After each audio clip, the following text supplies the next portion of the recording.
This is the Seven Figure Agency Podcast. Discover the strategies and techniques to grow a highly successful and profitable digital marketing agency with your host, Josh Nelson.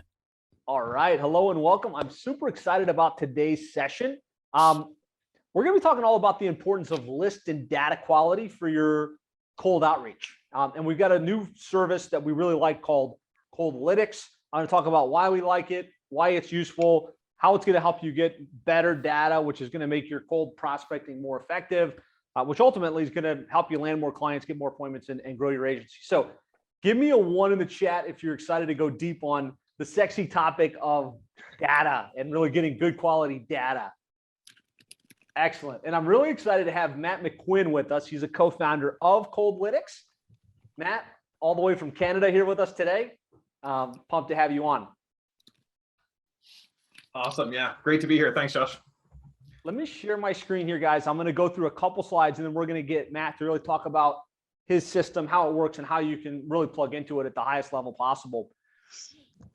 I've been doing a lot of work, as you guys know, reworking OnRamp over the last couple of months and kind of looking at what's working best for the members, where they're having the most success. And I'm a big believer in this concept that cold outreach, it should be the kind of entry point prospecting effort you do to get appointments, to grow, and ultimately you shift over to do more positioning work and getting clients to come to you pre-positioned to buy. But looking at the agency world as a whole, unfortunately, in most cases, it tends to fail, right? You're spending a lot of emails, you're doing a lot of outreach, and you're just not getting much response. I just want to unpack what I found to be the big reasons your cold outreach is failing. And then we can dive into like what I think the biggest challenge there is the cold list data being bad. Number one, like the big problem, the big got you is bad list data, right? We think through brute force, we're just going to get a big list. We're going to send a bunch of messages through, Mailshake or through Lemlist or through High Level or whatever platform we're going to send from. And we think we're going to send enough volume that we're going to get enough responses. We're going to get enough appointments that it will start to pan out. The reality is, if you're sending lots and lots of emails to sales at, info at, company name at, whatever, versus the actual owner, you're just not going to be getting through. You're just going to be sending dead end messages that don't go anywhere. And so, if you look at some of the resources like D7 Lead Finder, which is pretty common in the industry, you look at some of those other tools, usually what they're doing is they're scraping Google or they're scraping Yelp or they're scraping one of these platforms, and they're giving you the generic contact details. Like there's no first name and the email is just that info at. It's the public one that they put out there that nobody really responds to. And then even if you look at the higher level paid sources, which we like to recommend, like Data Axle and SIC Code, they're only marginally better. Like, yes, they are, in a lot of cases, validated emails, but like they're not super tight. You're not getting to the owner of that business. You're not getting to his direct email address. And so you're only going to get so far if the quality of your data is bad. Just put it in like bad data, if that makes sense. If you're kind of tracking along here, your outcomes with cold outreach are only going to be as good as the data that you have access to. And so the other reason is a lot of these systems give you, companies that don't exist anymore. Like they're not in business anymore. They've shut the doors. And so you're sending emails to small companies, to, disqualified organizations. And it's kind of a pointless effort. Now, the other reason your cold messaging is typically failing is because the message is too generic, right? You're sending a very generic email, doesn't have any custom variables, doesn't really, leverage anything that would stand out. Like, and what we're teaching you guys in the new version of OnRamp, lots of customization, using the competitors' names, using custom imagery can really make your messaging stand out. The other big gotcha is your emails aren't being delivered. As I look at a lot of you guys, you're sending all of these emails, but you haven't properly set up your email configuration. And so the emails are going out, but they're not making it to the inbox.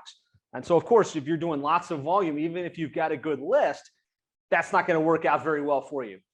And then the biggest, I think, really is relying on just a single channel. right? Just doing email. When you think cold outreach, email is part of the equation, but you need to be multi-channel, right? You should be emailing, you should be calling, you should be reaching out to them on social messenger, Instagram, Facebook, LinkedIn, maybe even dropping stuff in the mail.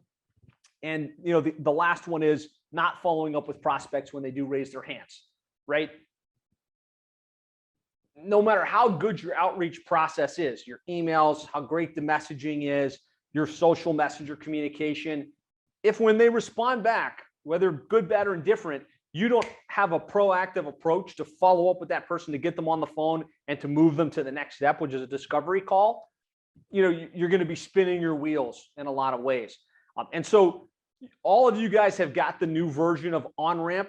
It's been loaded into your login portal. And it really is built to solve for these big problems as it relates to cold outreach. But the biggest gotcha of them all is this bad list data issue. And that's what we're focused on today, really solving for that, giving you guys access to the best quality list data so that your message does get delivered, so that it can be received, and so that you can customize your communication. I just want to show kind of a comparison of list sources.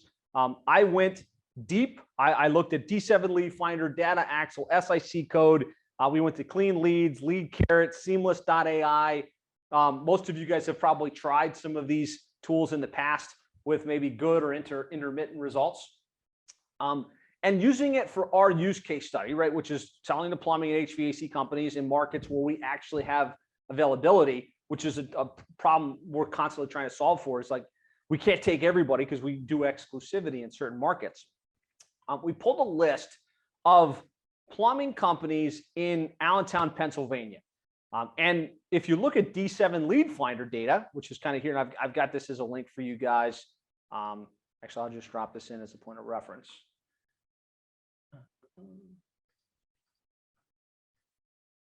If you look at D7 Lead Finder, it came up with 69 records.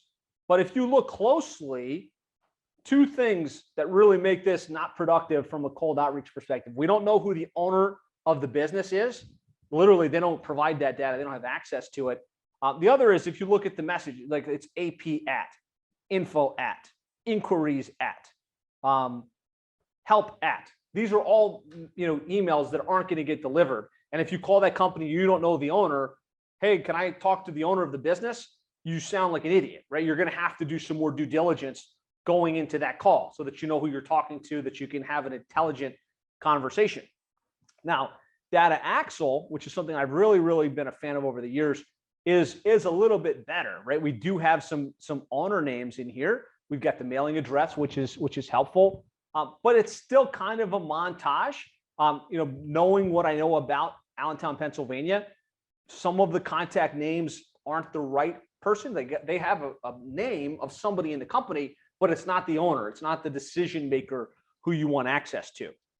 Clean Leads is another platform that really pulls against LinkedIn for our applications, serving local businesses for the most part, was just, completely all over the place. Very unuseful data. Lead Carrot, and I know that they've improved this, and I know they're working on it. It just didn't give good quality information that we could run with.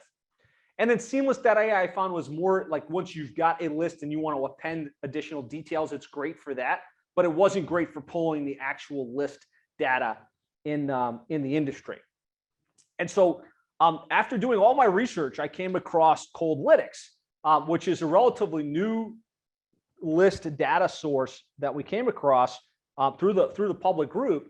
And what's unique about them is they use all of these tools to gather the initial data for, let's say, a city and an industry that you're trying to gain prospect details in, but they put a researcher on the back end of it. So instead of pulling from public data sources, it pulls from public data sources, and then somebody with an intelligent eye for research looks and finds who's the owner of this business. Okay, what's the best email that would actually get delivered to that individual? And so this makes a big difference, right? Because you've got the right owner and you've got the right email address.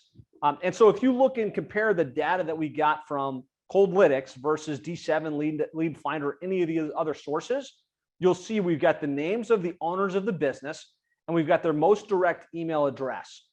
And I was running this initially as a beta test, just to see like, is this legit? Is there any difference in quality? And I've done some business over the years in Allentown, Pennsylvania. As a matter of fact, one of our first great case study clients was Schuler Services in Allentown, Pennsylvania. And so if you look on here, it found Schuler Service, and it also found Greg Joyce, who's the current in the moment owner of that business. And this is the email that we always communicated with him on. So I was like, okay, that's a pretty good indication. And then for whatever reason, Greg Joyce decided to go a different direction a couple of years ago. And so we started working with Mates Home Services, really large company, lots of contacts. You've got an owner, you've got a director of business development, you've got a sales manager, but they found Dave DeWalt, the owner of the business, and Dave's direct email address that we actually communicated with him on day in and day out in the business. Dave was acquired recently, and so we're actually back trying to find the right client to work with today in Allentown. That's why this test is even being run in the first place. But you can see there's a big difference between having the actual correct owner and their email address that's actually going to get delivered, as opposed to just generic information that was pulled from public data sources. Give me a 1 in the comments if that makes sense. If you're clear that there's a difference between this data source and kind of having a researcher behind it, as opposed to just pulling from the internet and the World Wide Web. Okay, cool. So last thing I'm going to say, and then I'm going to hand this back to Matt so he can walk through it in depth, is that what we rolled out for you guys in OnRamp, which is all focused around landing at least 5 clients as quickly as possible, is based on this notion that we need to have good quality list, right? And so if we're thinking about the actual getting of appointments and landing of clients, get a good list, do the outreach, and work the pipeline, right? Like step 1 is good list, right? And I think there's 2 sources of the list that you want to plug into. You want to get the association list so you can draft on affinity. Really want to re-encourage all of you guys, join the association, be part of that association, reach out to that list and become omnipresent in it. The second is to buy a list from the highest quality source you can get, which in my opinion right now is Coldlinx. And so that's where we're at. The rest of it in terms of the messaging, how you work the pipeline, how you follow up with the opportunities on there is in the training. And if you haven't gone through it recently, I suggest you go back through, because it is up to the moment, like our best strategies and tactics to get you guys through the door and on the calendar. So without further ado, Matt, thanks so much for being here, and thanks for developing this great platform that you guys have for gaining access to high quality list data. Yeah, my pleasure. And I apologize for everybody. My co-founder, Richard, wanted to be here. He wasn't able to make it. He's in the UK and he's putting his kids to bed right now. We're a family business on both fronts. I have a daughter upstairs sleeping, so I'm sure many of you do at home right now as well. It's good to be here. Excited to go over this with you. I think just to iterate on what Josh was saying, really the reason that I co-founded this business was because I was sending through a team of people over 3 million cold emails over the last year and a half.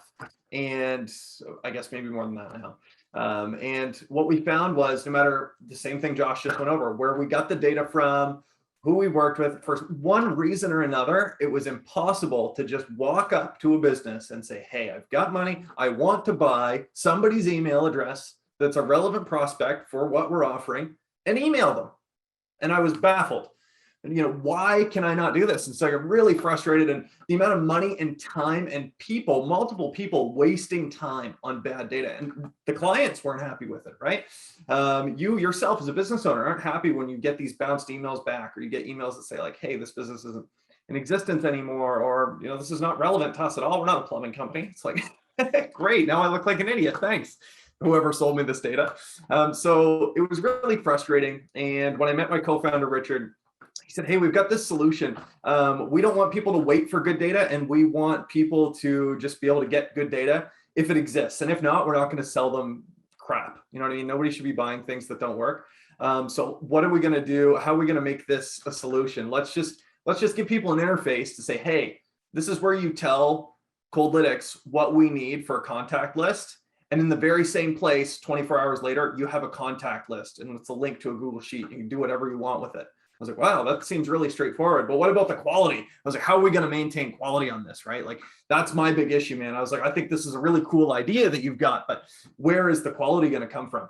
And he said, well, what we do is we actually manually check it. I was like, all right, slow down. I was like, so you sit there and you check the prospect list for the person who paid for it. And this is just unheard of. To me, it seemed like I could buy it from a literal person and the data was still off. And so that was such a frustrating process. So all this to say, very adamant about having quality data available as often as possible and getting what you pay for.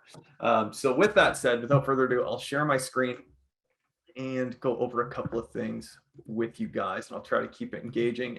If you guys have questions, feel free to drop them in the chat, and Josh or Justin, you can just cut me off. I tend to ramble, so don't hesitate. We'll interject as it makes sense. Perfect. Okay, guys. So I know the title of this session is the importance of data quality. I'm not going to sit here and talk about how important this is for the next 45 minutes or however long this takes, but I'm going to give you some tangible examples from my experience and from, let's see if I can make this work, and from examples that you guys will be able to apply for yourselves. Really, that's what I'm looking to do here is say, hey, if you guys walk out of this session with nothing else, it should be that you came in not knowing something that you knew now, and you're going to be better off for it in your business as an operator or as a marketer, whatever your role may be. So let's just kind of analyze what makes good data and where can you find it. And of course, Coldlinx will provide that to you. So what makes good data at the end of the day, and one of them isn't on here, but it's really, of course, it's relevance. I'm going to tell you guys a story about how we had good data, but it wasn't relevant. And well, we got some really cool results that didn't end up being worth anything to them. The accuracy of those contacts, I'll tell an embarrassing story with a client I had in Florida. And then sourcing strategies and different ways to get data that maxes this out. And the other thing is something that I mentioned earlier, but it's really the timeliness factor. And maybe I should have built this into a slide, but I've worked with dozens of clients running marketing campaigns for them, hundreds actually. And what I found is if you promise one thing, and they're excited about it, that's great. But every day that elapsed between you delivering that result and that initial sales conversation you had was frustrating. And it worked against you. So if you have to wait to get data for your own business as a business owner or a marketer, the people in your company, maybe it's just your wife and kids at home are frustrated by this process of saying, hey, we're depending on you, we're depending on this. What's coming next? What's in the pipeline? And you're sitting waiting to find out if you're getting good data, right? Like that sucks. That's not something anybody wants to do. So let's keep going here. Morrison Witten commercial cleaning. Last, I think, January, I worked with a couple of really great guys, really good people. I'm going to tell you who they were, what they came asking me for, what went wrong, and probably what could have been done differently. And I think you guys will learn something from this. This guy, Andrew Gruel, he's going to pop up later in this story. So these are two guys based in Orange County. A couple of friends started a commercial cleaning business. They said, hey, this is a niche we understand. This is something we can serve. We think we can carve out our own little corner of the market here in Orange County. Can you get us leads in Orange County? And I was like, yeah, for sure. And we did just that. We got them 17 leads over a couple of months. And this was updated level of interest here was live on the left-hand side. So it would usually start with a meeting, or then it would go back to whatever it was. And what we found was, get ahead of myself here. There was an issue with the relevance to the audience, and up front, it wasn't super apparent what the issue was. If you look at a lot of these were mid-sized companies or small businesses that had physical locations that did need commercial cleaning. And they expressed interest and wanted a pricing sheet, or they wanted to have them stop by and check this out. So what went wrong, right? That sounds pretty good. 17 people in a few months that said, hey, tell me how much this costs. I need this. Not terrible. The leads were generated. It appeared to have market fit. It looked promising, but the offer wasn't actually relevant to the target audience. And here's why. Andrew Gruel, I'm not sure if there's anybody here in Orange County, but you probably know this name. He's a TV chef, and he owns the Slapfish restaurant there in Orange County. And I was pretty shocked to see that we got his certified blue checkmark names, email address, and actually contacted this guy. And he came back as a lead. He actually wanted their cleaning services. And I was really excited about this. I was like, this is going to be their leg up. This is going to be the first really big deal for them. But the actual issue was the relevance to what we were selling this guy at the stage he was in the business that he was in. There was a misalignment between the market fit of what Morrison Witten was actually offering. So they were a new company. They were 2 people. They'd hire on demand, have a couple of people work with them as needed. But there was nothing to present to somebody like Andrew Gruel, who's used to being in front of a television camera, to say, hey, I'm the guy to come in and clean your restaurant at night, right? They're hardly established. We barely had a website up for them. It was really a new business, and it was apparent from the outside. And so that little disconnect between the relevance of the content, the contacts that we were sourcing, and what we were actually providing actually broke the campaign. And for one reason or another, I don't think it was completely tied to the business itself. They were both students. They said, hey, we're just not going to do this anymore. Let's not do this. So I had to analyze this and sit back and say, okay, what should we have done had we known this early on? Where could we have adjusted? And I think I'll jump right to the middle one, analyzing the data that you guys get back, not just on the contact side, but of course, and this is more Josh's department, really analyzing what you're seeing and hearing from your marketplace. And oftentimes it's what they're not saying that says the most to you. So what would happen is we got lots of great leads back, and then they would go quiet, then they drop off. And so I sat back one day and I said, okay, if I were a prospect, if I had this pretty established law firm and I wanted to bring in a cleaning company, I've got really sensitive documents laying on desks. What am I going to do before I bring this cleaning company in? Well, nobody's around all that information. Well, I'm definitely going to look them up on Google, and I'm definitely going to do my homework on them first, maybe get a referral. And when you Googled this company, it was new and there was no online presence. There was a website that had a personal email address on it, and there were nothing else but stock photos, right? So suddenly, if you were this law firm, you're going to say, maybe this isn't the right company for me. I'm probably looking for somebody more established. And then they don't say anything. Nobody wants to tell you, hey, your business isn't good enough for me, right? They just go quiet. They just say, no problem. They're a young business. I don't want to damper their fire any, so I'm going to back off. So there was a market fit that was quietly unannounced, but saying, hey, we're not the right market for what you're selling. We need to see some established track record before you're going to step foot through this big law firm to begin cleaning our desks at night. Analyzing that data more fervently and having head round table discussions and brainstorming would have made this more apparent early on and could have led to more meaningful business early on. I think planning accordingly is the third point here, that you don't know what you don't know, but being aligned on the actions that you're taking with the other people in your business, particularly in your revenue operations side of your business, depending on the size of your business, that may be one person or it could be multiple people. So important to make sure that everybody, from the person who's drafting the cold emails to the person who picks up the phone or shows up in person, really is telling the same story and building on what the last person did to continue to push them through the pipeline. And that all starts with good data and having the right person at the beginning to make sure that's a smooth process. Nothing's worse than if you've been talking to somebody and you get passed to the next person. Like this happens all the time in customer service, and they have no idea why you've called. You've just spent 45 minutes on the phone with your bank. They forward you to the right person and they don't know why you've called. It's like, man, why am I paying you guys money every month? So planning accordingly, keeping alignment between your people and revenue operations begins with data and making intentional actions with a group of people who are aligned. So I know this veered off path a little bit, but I think that's something important that you guys will all benefit from. So I'll pause here. Any questions that have popped up, or should I keep rolling into accuracy, Josh? Let's hop into accuracy, guys. And if you have questions, put them in the comments. Awesome. Okay.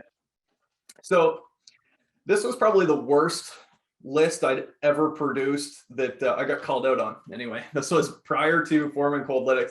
I had been asked by a company in, they were in Fort Lauderdale, Florida, or rather Jacksonville, there it is on the screen. And they said, hey, we want to talk to mid-sized businesses. We're looking for a company, I think it was something like 25 employees or more, and they've got to be in such and such an area. They were looking for really established companies because they themselves had a reputation in their area.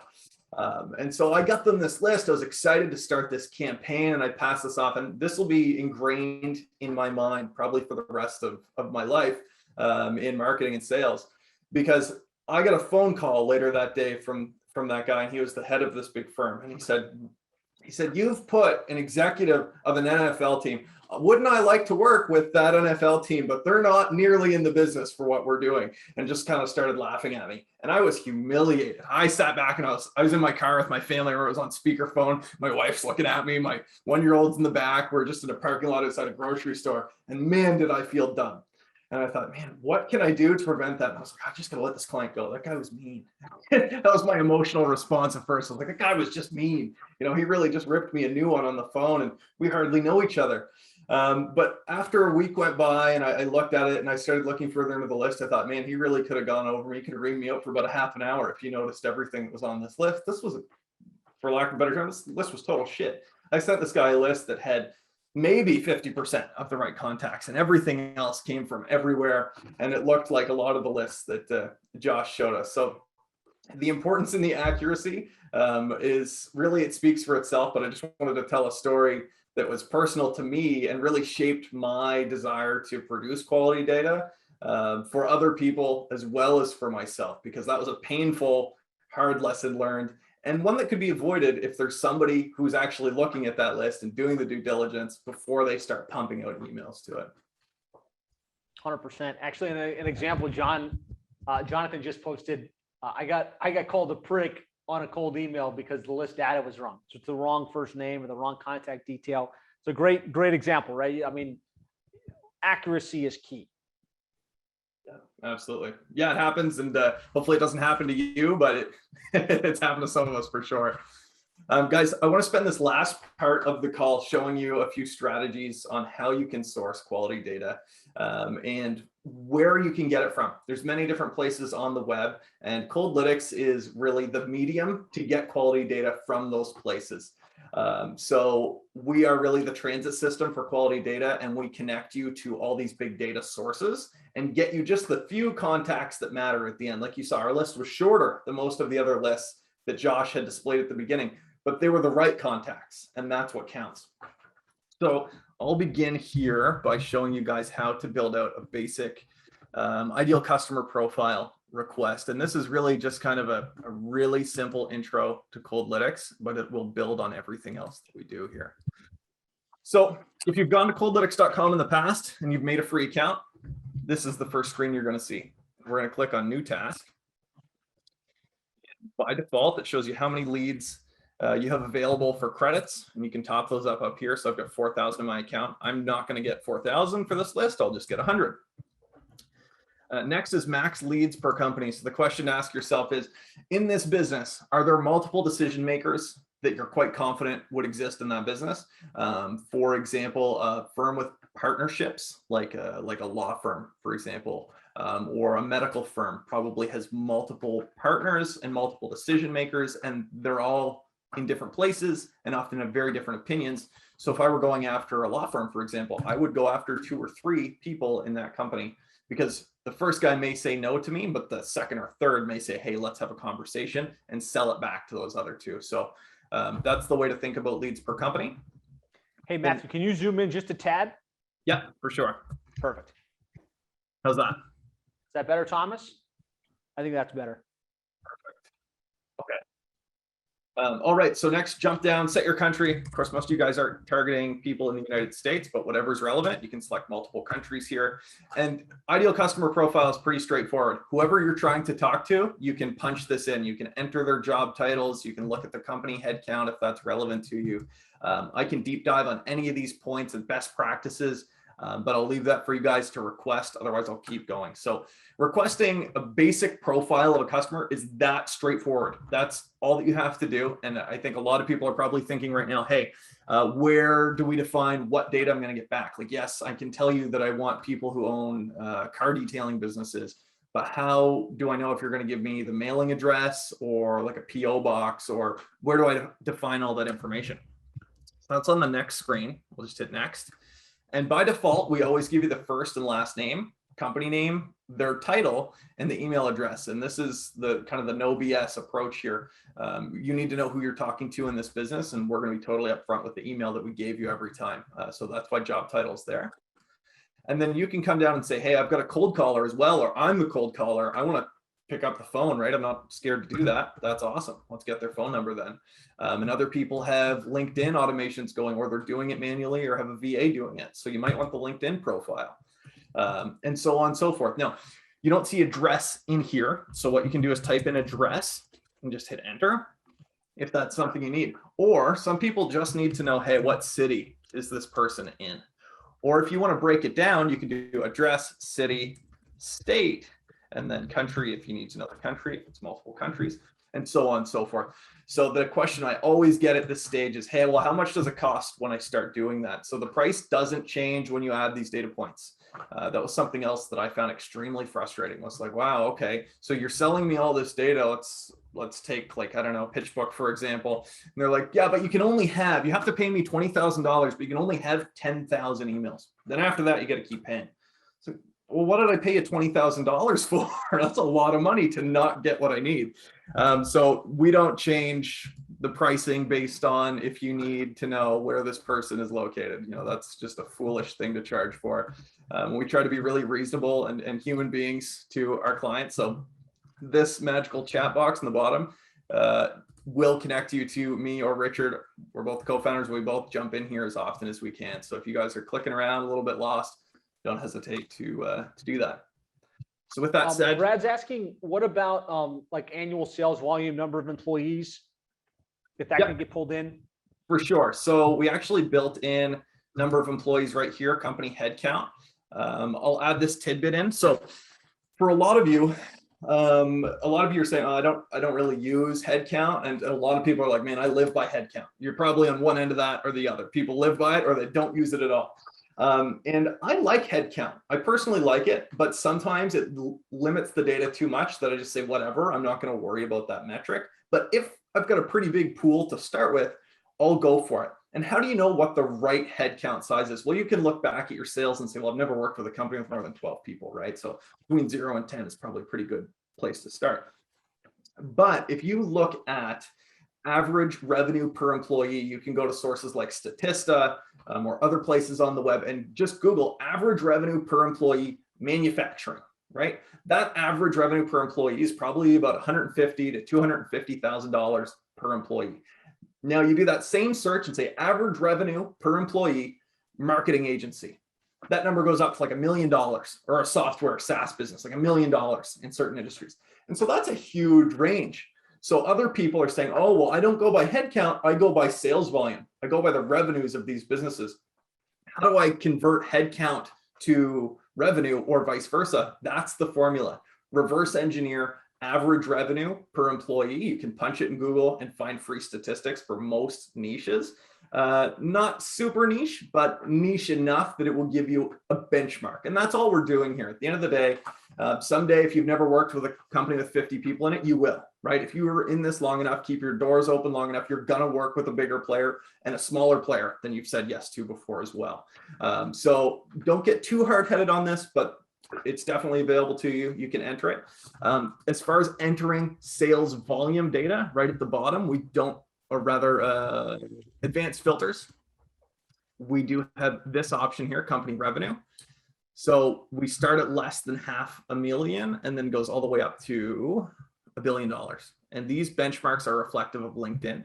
That's one of the places that we do check for this information, but we're also checking Zoom Info and Crunchbase and you name it, all these different places that put this data out there. So that's why can't I just type in and say, well, I want this specific number? Most places don't have a specific number. And if they do, it's not all that accurate to begin with. Yeah, when you start filtering revenue numbers, and most of us are dealing with businesses between $500,000 and $5 million per year, kind of as our sweet spot.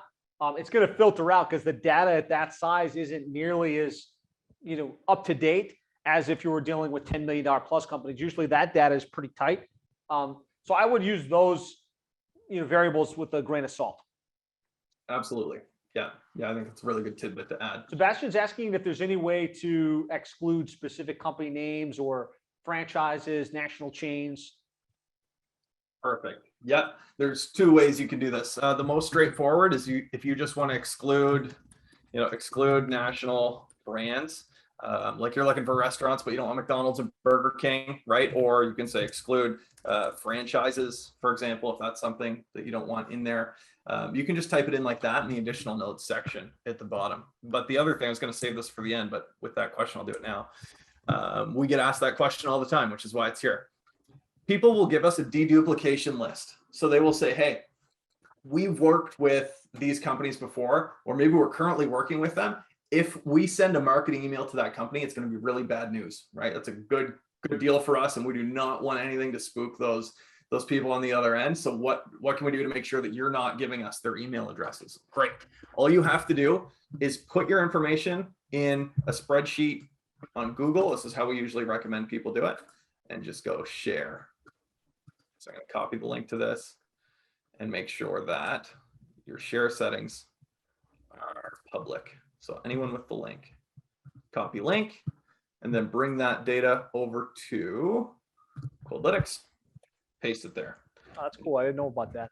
So that you could upload your client list and be like, hey, don't give me anybody on our client list because we're going to be embarrassed. Yeah, exactly. And I've done that, and it's awkward. I have to. Yeah, they're right back. Like, what do you mean Tampa's open? And I'm like, yeah, sorry, this was an accidental email, right? Yeah.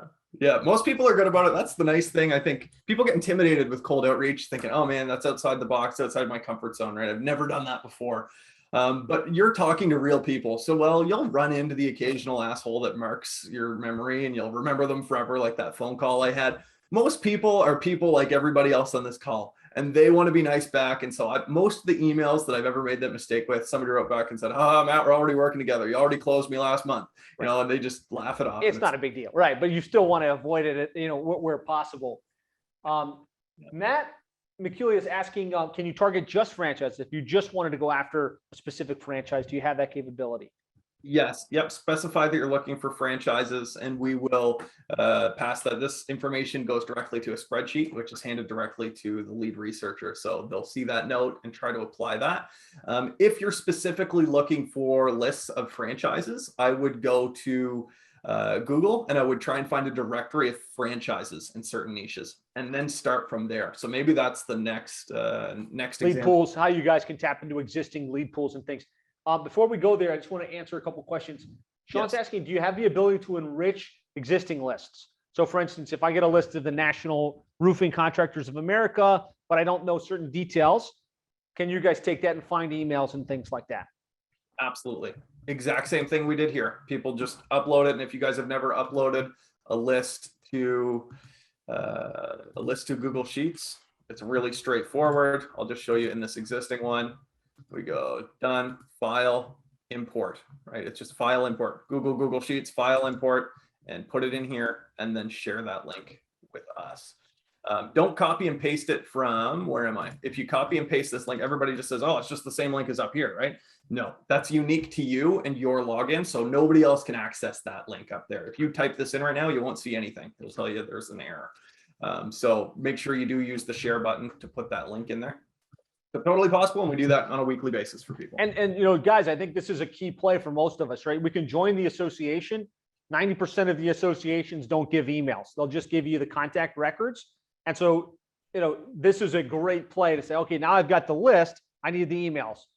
Load it up to Coldlinx, let their team research those people for you, get the right email address, the right, maybe the owner's name. That can really fill in some gaps. Give me a 1 if that makes sense. It's something, Sean, great question. Really great to know that exists. Sebastian's asking, does Coldlinx do verification of the email to ensure it's valid? Totally. Yeah. So what we do, here's how our process works, right? We get your list sent to us through our back end. And then the first thing we do is we actually manually look at it ourselves and we say, who is the best lead researcher for this project? Who's done something most similar to this in the past? So that's kind of our first QA step. And then we pass it off, assign it to them, give them the deadline for the work. If we're going to exceed that timeline, we message you, so you're always in the loop. But usually it's within 24 hours. And before we actually send that back to you, of course, researchers have provided this finished, polished list to us. We then take it, and I should step back and say all our researchers are vetted very well, and they actually have to verify all these emails themselves before they give them to us. That's just a standard that we've set in place. But above and beyond that, we have to take it on ourselves to verify them again. So we then take that data and push it through zero bounce. Same thing as unbounce, never bounce, whatever you guys are currently using. It's just the one that we've liked the results from the most. So we put it through zero bounce, and then you get a list back similar to, I can actually show this one here. You'll get a list like this. And these yellow emails were not able to be verified. So they didn't come back as valid. If you're familiar with zero bounce, they came back as what's called catch all, which means we're not 100% sure, but usually I would say on average, 95, maybe 98% or better of these actually do deliver. Like you said, Josh, you've emailed Greg at this email address many times. You know that's his email address, but the automated system couldn't really confirm it. So we highlight it in yellow to tell you, hey, this one we're not super confident in. Same with this one, but the rest of these that aren't colored are all valid email addresses. Now you don't have any red ones here. You might see some highlighted in bright red. If you do, you're not charged for that contact. We've credited that back to you. But what you can do is still take all the other information because we sourced it. You may as well use it. We're leaving you with their phone numbers. We're leaving you with the links to their LinkedIn or their addresses if you're doing direct mail. So take advantage of that information, but we're focused on providing the right email address. And if we can't do that, we don't charge you for it. So there's free value added in there. In this case, all of these were valid. That's So good. yeah, they'll do that validation, which is really helpful. Philip's saying he ran a search last week, didn't get quite what he needed. What's the best way to connect with you? Yeah, for sure. Just ping us on the chat, let us know, and we can see it all in the back end, and we'll just remedy any misalignments there. Same thing with bounces, guys. You're gonna have bounces. It doesn't matter how many times we verify it. It actually, little tech side of this, if Josh were to validate this list and I were to validate it, we would get different results back. And the reason being is that it's based on the IP that it pings off of. So I won't go any further than that, but all that is to say, there's no surefire way to prevent a bounce. With that said, I said at the beginning, we don't think people should pay for garbage. I hate paying for garbage. So send us a screenshot of your bounces and we'll put those credits back in your account from whether you're using Lemlist or whatever it may be that you guys use. Just send us the screenshot and say, hey guys, these bounced, we sourced these from you, and we'll put them back in your account. Super helpful. Brett Herluck asked earlier, will it show you their Google map position, SEO ranking, stuff like that? No, like this is different, right? This is going to give you list contact details. It's not going to like show things like that. Right. Yeah. That's more of like a SEMrush type of data analysis for SEO. Yeah. Good question.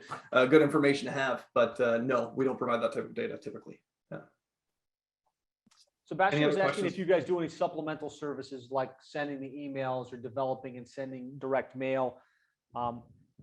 Not at this time, maybe down the road, but we're steering away from being an agency and just providing the service to agencies like yourselves.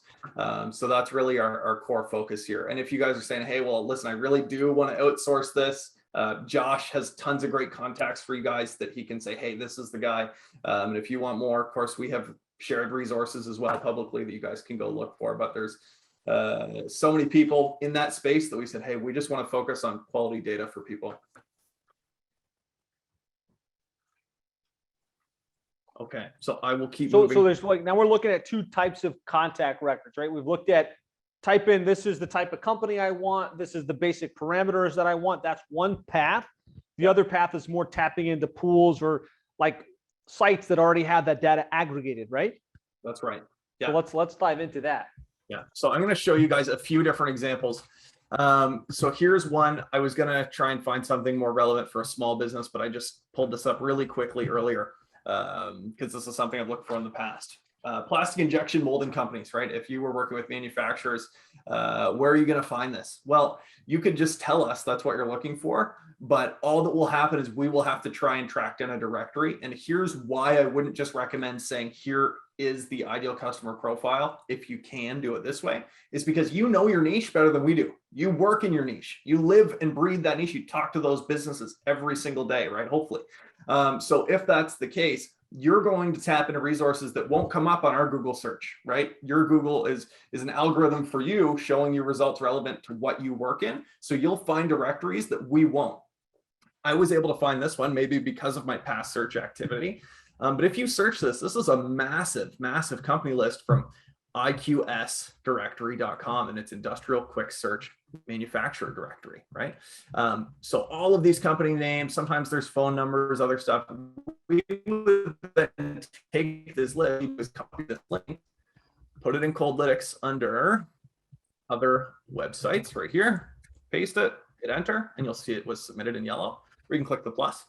what we'll do is that we'll then go through that list up to, in this case, up to 100 companies and find the owner contacts that you asked for or whoever it may be. And if we can't get them, then we'll just go back to that link and say, okay, no problem. We'll just go to the next company in the list and see if we can find it. And it's often, I wish it was automated, but most of the time it's a real person clicking this, searching LinkedIn, searching Facebook. And some people like doing that. I hate doing it, man. I've tried, but it's what gets you the best results. So that's one way to take advantage of a directory like this. There's tons of other directories out there that do exist. You can use thomas.net. You can even use some of the free stuff that's out there, like nothing's coming to mind at the time, but if you Google stuff, there's tons of these directories. Let me give you a more specific one that we like to use for local searches. Let's say you offer advertising services, you run Google ads or you run Facebook ads for lawyers, right? Maybe your hometown is Chicago. So you want to find lawyers in Chicago. Google lawyers in Chicago, and you're going to get a map that looks like this. Click on this map. And I'll show you guys a way to remember all these strategies at the end, so you don't have to be. And this is how we recommend you guys do it in the on-ramp. Like, this is the play, right? You grab straight from Google Maps and let their team pull from there. That way you're going to get the most consistent match to industry. But go ahead. Yeah, that's awesome. Yeah, and this is one of my favorite strategies. You can see right here, they're all mapped for you and you can see if they're relevant or not, but these are sometimes, I ran one earlier, I can't remember what it was for, but it was really muddled data. So you have to look at it and say, hey, did I get a good list back in the first place to work from? Otherwise you'll know, hey, it's okay if you didn't. If you search for lawyers in Chicago and there was really spotty, like every other one was an ad for Costco, well, obviously we're not going to put Costco on your list. We know you're looking for lawyers, but just know that if you requested 1,000 of those, there's probably only 10 that we could get emails for on that list in the first place. So it's just that process of deduction. So keep scrolling here and just show you guys the size of this. If you click on 10, it's going to jump down and show you 14 pages. So it shows you 4 or 5 more. And this is how you can get an idea of how big is the market for law firms in Chicago. So, okay, I've hit the max here. So you can multiply that out and say, hey, I know how many listings are in here. There's 14 listings times 25, and do the math. And you'll have an idea of how big your marketplace might actually be in Chicago. But all that aside, let's grab this search URL and bring it back to Coldlinx and put it in the Google Maps slot here. Just hit enter, and there it is. So you will have requested up here under ideal customer profile, you will have come in and said that you're looking for law firms, for example, and you don't have to. If that search is so perfect, then you don't even need to put that in. And then you could be looking for partners and owners. You can type it out like this, or what I like to do, this is the faster shortcut, is just go owners and founders. And we're going to give you the highest level contact we can get. So if you can't get an owner or a founder, then a director and executive might not be a bad decision. But depending on your business, that could be a total waste of time. So choose wisely. Some people just say, hey, I only want to talk to CMOs. I'm a CMO in another business and I can really talk to those guys. And so that's who I'm going for, owners and CMOs. Perfect. Great. So that's a quick example there with Google Maps. Josh, good to keep going here with another example. Yeah, I think that's great. And so just to be clear, like that would be my recommended strategy. This is what we do, right? We search plumbers in Dallas. Google Maps is pretty tight data. Then we grab that search URL and we can drop that right into Coldlinx. So we want the owners, we want their mailing address, we want their LinkedIn profile, and then their team goes to work looking that up, getting us the best contact record for the owner. Yeah. Awesome. I'm going to show you guys another one. I'll show you 2 more. These are very, that's the word I'm looking for. The results are really hit and miss. Sometimes there's lots of great data, and when it is good, it's pure gold. And when it's not there, it's tough luck. But if it's there, it's really worth doubling down on. And I like to go to these sources first and then go to some of the more broad approaches. So here's one of those 2. You can use sources like Google News or press aggregators. So an example of that is prnewswire.com. You can use either of those for this example. You can use all kinds of Clutch. There's lots of different places that aggregate news and press releases. Google News is probably one of the more powerful ones. Let's say, for example, you serve software companies, and you particularly serve software companies that have raised funding, and you have data to say that if a software company has completed a funding round through venture capital, we are 10 times more likely to do business with them than any of our other prospects. Well, then I'd be looking for companies that are doing VC funding for sure. How are you going to find that? Where are you going to get that, right? And how are you going to talk to those people who obviously just raised money and are clearly very busy people and get their attention? This is a very unique way that you can reach those people. And don't say, okay, Matt said this is the box of how I use Google News, right? Don't put yourself in a box. That's one example. This is limitless. The way that you use this tool is limitless. So this is just my example. So let's go software. We're going to search the industry, Series A, right? So Series A is a keyword that is for VC funding most often. And we'll search that and see what comes up. UK based, blah, blah, blah, raises this. Real estate marketing software raised that. Awesome. Okay, this is cool. This is a list of companies who are newsworthy right now. These people are in the peak of their own business. This is the biggest their business has ever been. They just raised millions of dollars. This is a pinnacle moment for them in their lives. So they're waiting for the attention. They love attention. Everybody loves attention. That's why we do press releases, right? It grows our business.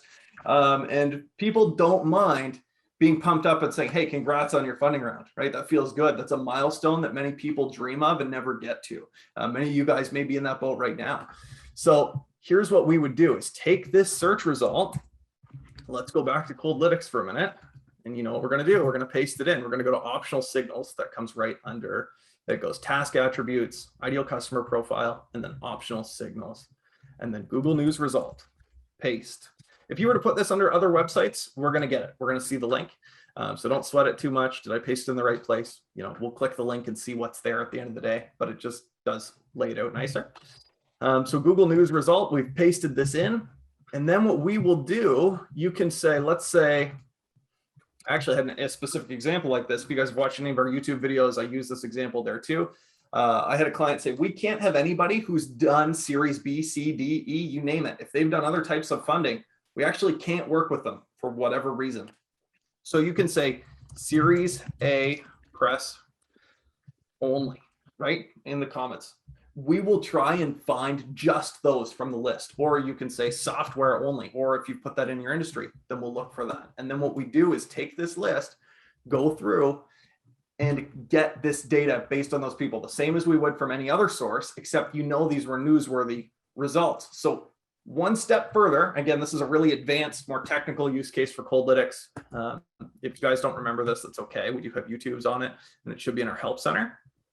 Let's go to next. Under data points, you're going to want to find the press URL or whatever it was, news URL, right?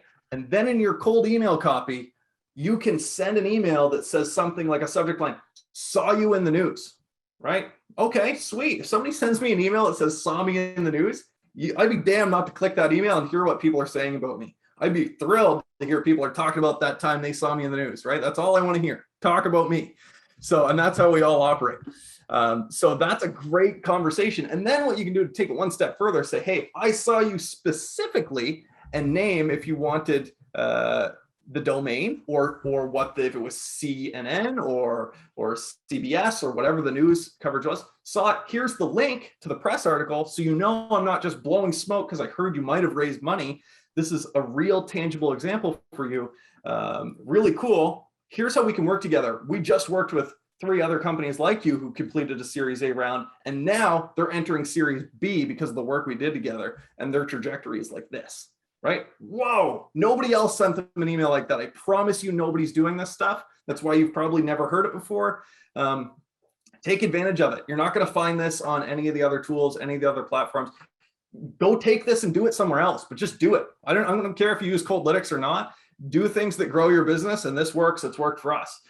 So take this and run with it. That's one of my favorite strategies right there. And I'm going to show you one similar on LinkedIn, but I'll pause here and turn it over to Josh in case there's anything to add or ask. I love that. I love that strategy, right? And I think for certain verticals that there's a play for that. So good, really good example. Philip's asking, what's the default source for the phone number? Is it straight from Google My Business or? Yeah, that's a really good question.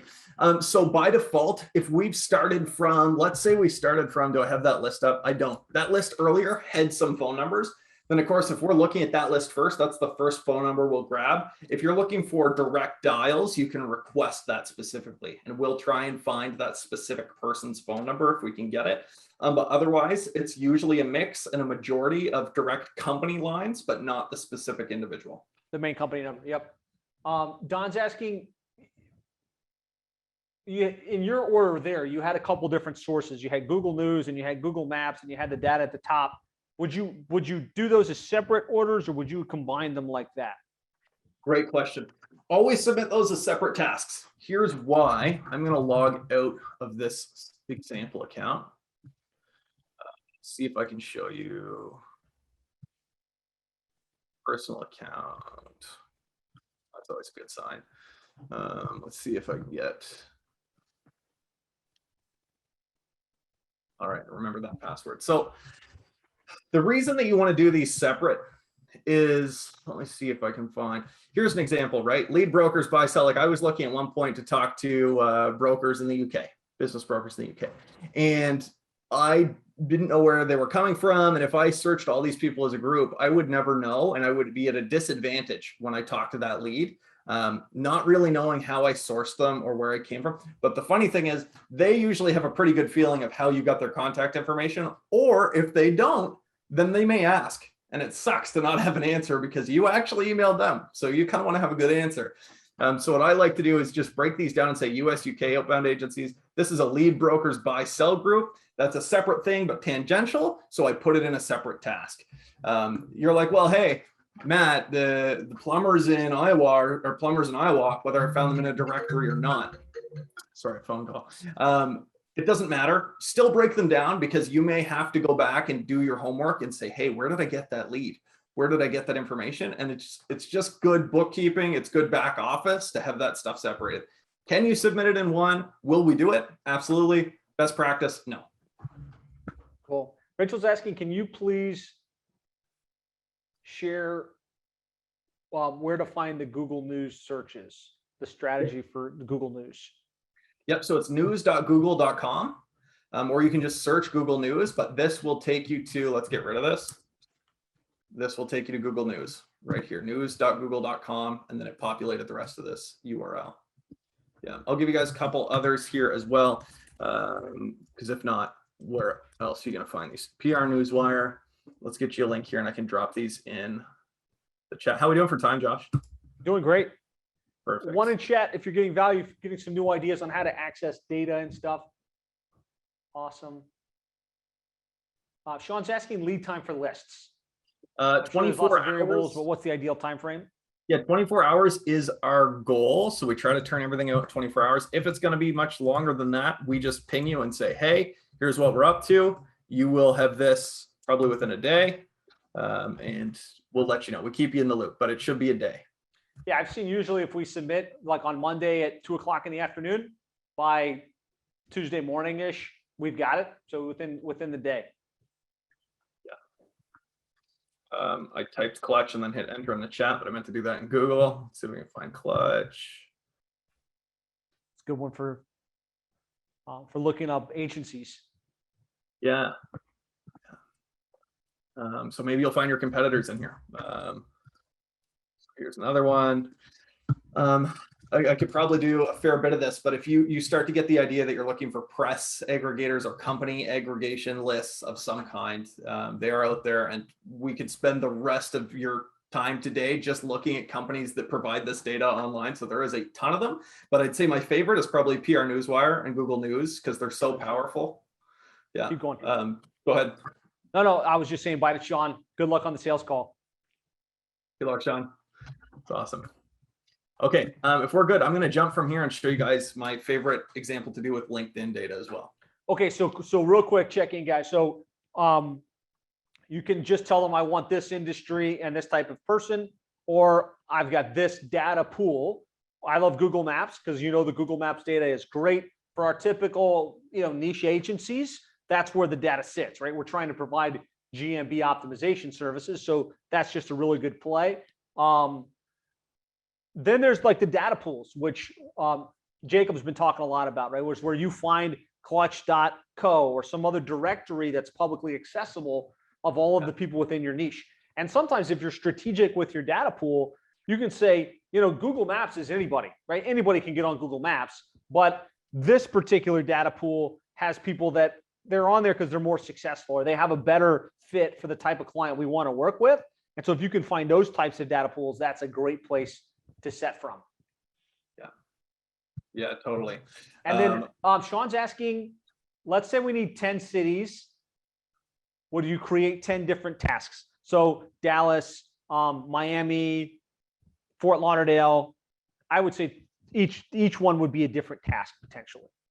Yeah. So it really depends on what you're doing with the data. If your campaign is specific to the city, then you want to have different lists in general. That way you don't have to segregate your list afterwards and filter and download different versions and stuff. It's just, you're creating work for yourself. You may as well just break them down and do them this way.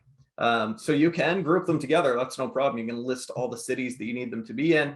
But if you would rather, and again, we don't have a specific city filter here, but if you need specific cities, you can just come down here and state that if you're not using Google Maps search, for example. So Sebastian, what I recommend and kind of what we're showing you guys to do an on-ramp is to pick one city at a time, run them through the one city outreach approach. So there's a campaign that you can pull straight into high level. And so at the beginning of the week, you train your VA, go pull a list for Houston, Texas. And then their team runs it, grabs it, drops it into the Google Sheet. And then you guys would take that, or your VA would take that, load it into high level, trigger the campaign. That would add them to the pipeline and all of the follow-up steps you want them to do. It would trigger the emails that are going to happen. And also the task reminders for your VA to go find that person on LinkedIn, find that person on Facebook, send the messages. And that way, each week, there's a new wave of prospects in a different city that you're closing down. So that would be my recommended way, one city at a time. Don't drop an entire state unless you're in a very, very specific niche. One city usually is going to give you, 50 to 100 prospects, which is enough that you and your VA team can really work that and touch them a number of times in a number of different ways. Yeah. So back to you, Matt. Sebastian, let me know if that helped or if that clarified. I think another thing to think about, guys, is how does your sales process work? So if you find yourself meeting with people, even though, the world may be moving away from that, if you end up meeting people anyway, then how much more advantageous is it to go to a city nearby and make 2 meetings rather than 2 separate trips, right? So it's way better, as Josh said, to go city by city if you have the luxury of doing so. Definitely agree with that for sure. Yeah. So this next example, guys, it'll be my last example. I want to show you how to do something very similar to that press strategy, but on LinkedIn. So if you guys are like me on LinkedIn, I'm absolutely sick of getting emails that say, hey, how you feeling about COVID and blah, blah, blah, blah, blah. It's like, man, I know you don't care. We all know the other person doesn't care, and it's a sales message. They just want to be nice. And I appreciate that they're being nice, but it's not going to get my attention and get a reply. So search for something relevant to what your audience is doing. So for me at Coldlinx, people who are talking about cold email strategy, those are people who need what Coldlinx does, right? They need data for cold email. So what I do is I go in here and I search cold email. And I have a specific example over here, but what you'll see is kind of a list of companies and people and posts at the top, and filter this by posts. Again, we've got videos on this on YouTube and in our help center as well. Nice, it popped up again for me here. So Youssef, somebody that I did a podcast with a little while back, he actually had a pretty good post on cold email. Do you reply to cold emails? 82 commenters. We're talking about cold email here. Let's see what the comments are like on this post. It really depends. Thanks, blah, blah, blah, blah, blah. Deprioritize. Okay. So this isn't bad. I mean, these are people who are engaging in conversation about cold email. But let's go a little bit further. Let's click the next one that we see. Josh Brown, he's big on cold email stuff. Cold email teardown. Okay, so this is really relevant to crafting cold emails. 54 comments, almost 500 people engaged with it. Great con as always. Thanks for sharing. Do you add a link for them? So these people are obviously sending cold emails, right? If this guy's asking if he should or shouldn't include a link, he's obviously going to be sending a cold email. So what I would want to do is then come engage with this post and say, love this, thanks for sharing something, try and make it a little more relevant than that. But for the sake of doing this with you guys, I'll keep it generic. So I've now engaged with this post. If I wasn't connected with Josh Braun or following him, I would send him a connection request. It's going to be pending forever because I'm sure he's too busy for me. And I've said I follow him, right? Now, let's go down and look at some of these comments. There may be a prospect literally screaming that they need your service in this thread. And if you see it, just jump right in, right? Go for it. But otherwise, what I'll do, click the 3 dots in the top right corner, copy link to post. So that will give you the specific post. Let's test it. Let's just put it up here to make sure we have the right link. Some people will send a search result rather than the actual post that you care about. So this is the post, right? And don't forget this step to engage with the post. This is really critical to how you can apply this data. So then bring it back here and go to LinkedIn search group or post URLs. Paste it and hit enter. Perfect. So we've got this in here. Now, here's what I'm going to do on the defined data points. I'm going to say link to post. So I want to know what that link was and maybe the post author's name. You don't have to do it this way. This is just how I personally use our system. Post author's name or post author. And then what I will do is I will then craft my cold email to say this. Saw your comment on LinkedIn or saw you on LinkedIn. And my first intro line says, Josh, saw we both commented on the 7-figure agency post about cold email strategies. Looks like we're both doing some of the same things. Maybe we could jump on a call and trade best practices if you've learned something I haven't yet, right? Whoa, okay. That's not a sales call. That's somebody who's literally networking, who saw me on LinkedIn, called out, maybe even put the link in and said, hey, I saw you on this post, and they click and see. It's like, oh, okay. And I implied this earlier, but everybody's thinking about themselves. You're thinking about how can I make more money today? How can I grow my business? How can I help my employees? Whatever it is, you're thinking about something that actually benefits you. Even if it's selfless, it somehow is feeding you. And people on the receiving end of this email are the same way you and I are. So if you can send them an email that says, I saw you on the internet and we're both doing something relevant, or I saw your comment on LinkedIn. Sometimes I'll use that as my headline, saw your comment on LinkedIn rather than saw you on LinkedIn. Suddenly people are like, whoa, what did I say? My first head is like, oh no, man, I must have offended somebody. If somebody's writing me an email about something I said, I got to click it. I got to see it, right? And if you've written that copy well and you've optimized it, then you're going to get through to these people and say, hey, look, if you're presenting a value proposition that makes sense and you have market fit, then there's no reason that doing this strategy is going to hurt you. And what I've actually had is people come back and say, hey, I'm actually looking to retire, or I'm not interested, but I really love the approach. And I just wanted to say thanks for reaching out.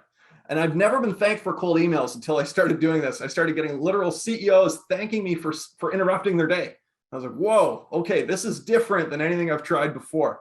Now, I said at the beginning, you may not find posts on LinkedIn. You may not find press results that are relevant to you, and that's okay. But if you can find them, why not go dig up that gold, send them a super tailored email. And if it's such a small number, then do a little more homework and add a better custom field or a better first line, right? Maybe you guys are doing that for all your emails anyway. So that's my examples I wanted to share with you. I'll turn it back over to Josh here. This is kind of the end of what I had for you guys. This was great breakdown. I think you showed us a couple different angles and ways to get the data, some different angles on how you can mix up your messaging and really stand out in the inbox. Again, guys, this is a great source for quality data. Basically, you can't rely on just scraped or purchased data, right? Your two options in my mind are, one, hire a VA, train them up on how to do this research for you, find the information, look it up, put it onto spreadsheets so that you can move the needle forward. Or two, use Coldlinx because they've already got the tools and like kind of the paid premium sources, as well as the people that can do the manual labor on the back end and really turn this into a fine-tuned process and machine. Matt, thanks for taking the time for coming on and for walking us through it. any other questions before we wrap up here on Coldlinx, accessing the data, anything along those lines? And I'll say, if you use Coldlinx and you've got questions for tech support type stuff, use the Coldlinx site, right? That's where you'll get Matt and his team, and you can run it through there. If you've got strategy specific cold outreach questions, you can put those in the Facebook group. Matt and his partner are in the Facebook group. So you can say, hey, I'm thinking about, some new data pool and I have a question. You can tag him in the Facebook group and he'll see it and do his best to engage with you there. Will wants to know how much it is for each credit. I don't know if you could speak to that. Yeah, for sure. So I will quickly share my screen because I'm a visual person, and that's the best way for me to go over it with you. So in your account, and you can see it on the homepage as well. Why don't I just take you straight to coldlinx.com. In your account, you can find it under top up in the top right corner. But if you go to coldlinx.com and scroll to the bottom, these are our price tiers. So it starts out at $99 for 250 credits. And if you're like, well, how much am I paying per contact? It's this number right down here. So you can pay as little as 29 cents or still just as little as 39 cents for a decision maker contact. Again, you're only paying for valid emails that are deliverable for the people you need. So if you're getting bounces, or if you're getting information like somebody mentioned earlier, hey, my list wasn't exactly what I wanted, just ping us and we'll straighten it out for you, make sure you get exactly what you need. You can top up as well. So if you're on this plan and you want more credits, but it doesn't really make economic sense for you to move up to 1,000, then you can just buy some extra credits. You can buy an extra batch of 100, 500, etc. Yeah, what I found is that, the price per record is very similar to what you would pay SIC code or data axle, with the added benefit of knowing that you had someone on the other side manually researching and looking things up. Let's see. Philip saying, is it all subscription based or is there one-off pricing? I believe it's subscription based. Maybe you could speak to that. Yep, it is all subscription based. We tried the other way early on, and it just didn't make sense. It wasn't a feasible way for us to maintain the open doors here for our business. So it is subscription based, but there's no contract. So with that said, if you're like, hey, I just want to try it out for a single month, $99 is your trial cost. That's it. That's all it costs you. Less than $100. You can like it, you can jump back. If you do, we're going to ask you why, and please tell me why, because that's the only way we're going to get better. But I think you'll stick around. Sebastian saying, any way to find out how many matches our search might retrieve? Yeah, that's a good question. We get that often. It's a tough question to answer, and here's why, and this is no BS at all. The reason it's a difficult question to answer is because we can all search the internet and we can all try and say, hey, Google Maps turned out 250 companies that match this criteria. But how many of those can you get an email for that's a decision maker? That's smaller. How many can you get that's the actual owner? That's way smaller. How many more can you get that went through zero bounce and came back as valid? We have to pay to do that to find out. There's only one way to do it, and it's to try. So if you really need to know, you're like, hey, I'm an agency and I run campaigns and I need to buy data for my clients, and I can't bring on a client if I can't keep them around more than 3 months, right? We have a few clients like that. They'll ask us ahead of time and say, hey, should I sign this client? Like, do you think on all your experience and your best judgment, is there 3,000 people that match this criteria? Just ballpark for me. And we'll say, hey, we think a wild ass guess is yes, here's why, or here's why not. But at the end of the day, we can't give you a hard set number on what that total addressable market looks like due to the limited emails. That makes sense. Yeah, for sure. Thomas wants to know, what about credits not used? Do they roll over, or is it use it or lose it? Nope, they roll over. You're good. If you disappear for a year, we're going to email you and be like, hey, do we need to keep this account open or not? But it hasn't happened yet. So they roll over. Yeah. Awesome. Great questions, guys. Great engagement. Again, I think cold outreach is critical to this whole process.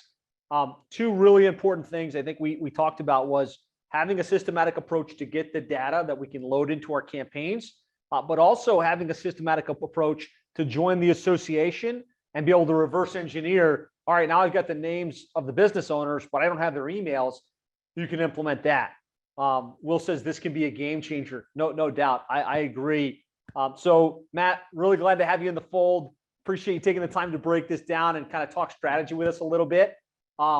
Let's wrap the session there. If you have follow-up strategy questions, post them in the Facebook group. If you have tech questions specific to Coldlinx, make sure you do that through the chat on the Coldlinx site. Great stuff. Thanks, everybody. Have an amazing afternoon, and we'll talk to you guys later.